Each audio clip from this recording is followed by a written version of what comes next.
হচ্ছে অতীব মহান এবং মানুষকে এই প্রেমে উপনীত হবে।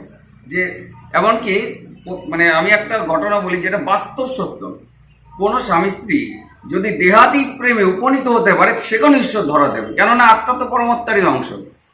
কিন্তু এর আগে আমাদের গীতা এবং ভাগবতটা তার জানতে হবে। এইবার তোকে ভাগবতটা আরো ডিটেলস পড়লে তুই জানতে পারবি, পড়তে হবে, না পড়লে হবে না। আমি হয়তো মানে যেটা বলছি অনেকের অলৌকিক বা অনেক রূপকথার গল্প মনে হতে পারে, সেটা তাদের সমস্যা, কিন্তু এটা মানা না মানা তাদের, কিন্তু পড়তে হবে। না পড়ে যেন আমার দাদুর বাবা ছিল কি না, হ্যাঁ, কেউ যদি বলে তোমার দাদুর বাবা প্রমাণ কি, আমি যে আছি সেটাই তো তার প্রমাণ তো ওইভাবে বাতাস আছে আমরা বুঝতে পারি, কিন্তু তাকে চোখে দেখা যায় না। সুতরাং এইগুলো হচ্ছে পড়তে হবে, না জেনে সবসময় নেগেটিভ কথা বললে হবে না।